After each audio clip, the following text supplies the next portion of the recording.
D.El.Ed part 1 এবং part 2। Part 1 যারা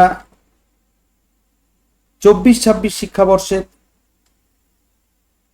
ছিলে বা যারা পার্ট 2 পরীক্ষা দিয়েছিলে 23-25 শিক্ষাবর্ষে সাপ্লিমেন্টারি আছে, তাদের জন্য যে আপডেট, অনেকেই আমাকে প্রশ্ন জিজ্ঞেস করেছিলে, তাদের ফর্ম ফিল আপে সমস্যা হচ্ছে, তাদের পোর্টালে নাম নেই, নো রেকর্ড ফাউন্ড দেখাচ্ছে। তো এই রকম সমস্যায় যারা রয়েছে তারা নিজের কলেজের সঙ্গে যোগাযোগ করো।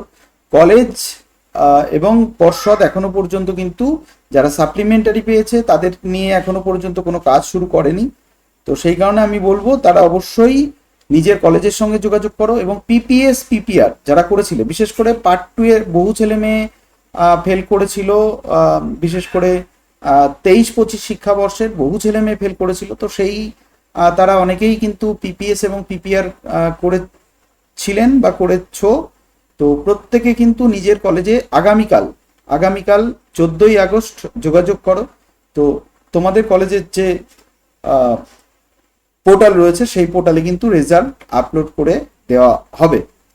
তো সেটা আগামীকালকে তোমরা জানতে পারবে। তোমাদের নিজের নিজের রেসপেক্টিভ কলেজ রয়েছে, তো সেই কলেজের সঙ্গে যোগাযোগ করো। যোগাযোগ করলে পরে কিন্তু তোমরা তোমাদের পিপিএস এবং পিপিআর যেটাই করে থাকো না কেন তার রেজাল্টটা জানতে পারবে, এবং রেজাল্টটা জানার পরে তোমাদের পরীক্ষা দিতে হবে কিনা, অর্থাৎ তোমরা পাস করেছো কিনা তা তোমরা জানতে পারবে। এবং বিশেষ করে 24-26 শিক্ষাবর্ষেরও যে সমস্ত ছেলেমেয়েরা মানে এক কথায় অকৃতকার্য হয়েছিল, অ্যাবসেন্ট কিন্তু নয়, ভালো করে মনে রাখবে, অ্যাবসেন্ট যারা রয়েছে তাদের কিন্তু তোমাদের আবার পুরনো যে যেখানে ছিলে সেখানকার পরীক্ষাটাই দিতে হবে। অর্থাৎ অ্যাবসেন্ট যারা রয়েছে তারা তোমাদের পার্ট 1 এর পরীক্ষায় যদি অ্যাবসেন্ট থাকো পার্ট 1 এর পরীক্ষাটাই দিতে হবে, পার্ট 2 এ যদি অ্যাবসেন্ট থাকো তাহলে পরে পার্ট 2 এর পরীক্ষাটাই দিতে হবে। কিন্তু যারা পিপিএস এবং পিপিআর করেছিলে তাদের জন্য এই আপডেটটি।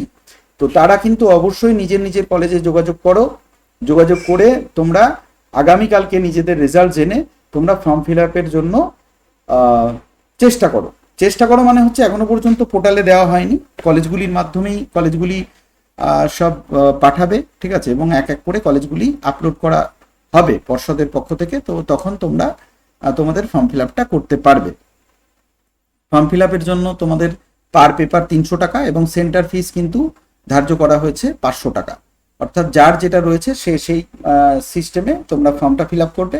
তো পিপিএস এবং পিপিআর এর যে রেজাল্ট, সেই রেজাল্টের জন্য তোমরা অবশ্যই নিজের নিজের যে কলেজ রয়েছে সেই কলেজের সঙ্গে যোগাযোগ করো।